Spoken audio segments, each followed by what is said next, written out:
কি বলো তো, যে কোনো জিনিস সকাল সকাল হলে তার মতো কিন্তু সুন্দর কিছু হয় না।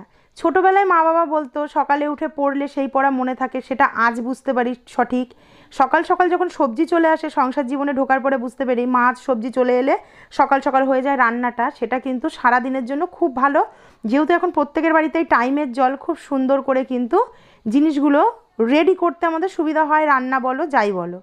এখানে দেখো, মা কালকে রাত্রেবেলায় বাবাকে দিয়ে পাঠিয়ে দিয়েছিল পালং শাক। পালং শাক বলছি, সরি, পাঠিয়ে দিয়েছিল পালং শাকটা আগের দিন পাঠিয়েছিল লাউ শাক বড়ি দিয়ে।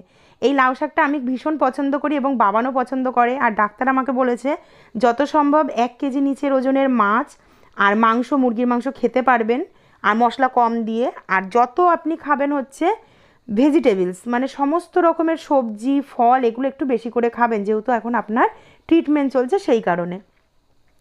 এখানে ডিমের কারিটা করেছিলাম আগের দিন, আমাদের বাড়িতে নেমন্তন্ন ছিল এক জায়গায় বলে ডিমের কারিটা রয়ে গিয়েছিল, সেটাই কিন্তু আমাদের আজকে হয়ে যাবে। সেই জন্য সকাল সকাল বাবানকে করে একদম গরম ভাত দিয়ে দিলাম, ডিমের অমলেটের যে কারিটা করেছিলাম জ্বালাতে জ্বালাতে ঝোলটা শুকিয়ে গেছে, আর দিয়ে দিলাম মার হাতে তৈরি লাউ শাক।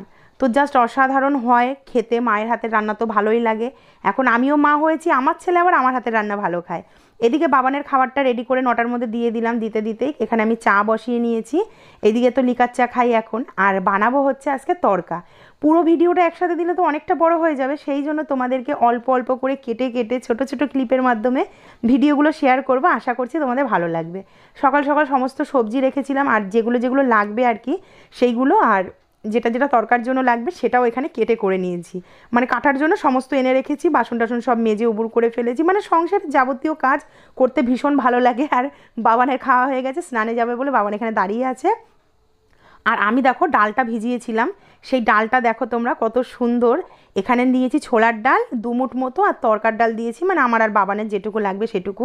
তোমরা যে কোনো জিনিস, রাজমা বলো ছোলার ডাল বলো, নানান অন্যরকম এক, আর মানে যেটা খোলা মুগ ডাল, এটা তো গোটা মুগ ডাল, খোলা মুগ ডাল বলো, এই তরকার ডালের সাথে যদি একটু কিছু দিয়ে করো সেই ডালটা কিন্তু একটা আঠালো ভাব আসে, আর খেতে কিন্তু অসাধারণ লাগে। এটা নিজে প্র্যাকটিস করে তারপরেই কিন্তু তোমাদেরকে জানালাম যে কতটা ভালো হয়। বাবান রেডি হয়ে গেছে, সাইকেলে পাম দেবে বলে বাবানকে টাকা দিয়ে দিলাম। বাবানের সাইকেল নিয়ে হচ্ছে যত রাজ্যের ঝঞ্ঝাট। স্কুলের ব্যাগও দিয়ে দিলাম, ছেলেটাকে রেডি করে দুগ্গা দুগ্গা বলে পাঠিয়ে দিলাম। আজকের মতো সকালের তোড়জোড়টা এখানে শেষ হলো, এরপরে শুরু হবে দুপুর রাত, তারপরে তো আমার ব্যবসা রয়েছে, তোমাদের আশীর্বাদে যেটুকু চলে আমার আর আমার ছেলের চলে যায়। তো যাই হোক, হয়ে গেল। বাবান রওনা দিয়ে দিল, বাবানকে টিফিনও করে দিয়েছি, সেটার ক্লিপটা নিতে আমি ভুলে গেছি। তো এখানে কাকু চলে এসছে দুধ দিতে, তাই এখানে একটু হাসাহাসি করছিলাম, কারণ কাকু গনগন করে চলে যাচ্ছে। আমি বলছি কাকু দুধটা দাও, তাই আমি বলছিলাম যে দুধ নেবে সে বাটি নিয়ে দাঁড়িয়ে রয়েছে, আর যে দুধটা দিয়ে যাবে সে এখানে গনগন করে হেঁটে চলে যাচ্ছে। তো যাই হোক, কাকু দুধ দিয়ে দিল, বাবানকে তো 1 পো করে দুধ প্রত্যেক দিন সন্ধ্যেবেলায় দিও খেয়েই পড়তে যায়। দেখা হচ্ছে নেক্সট ব্লগে।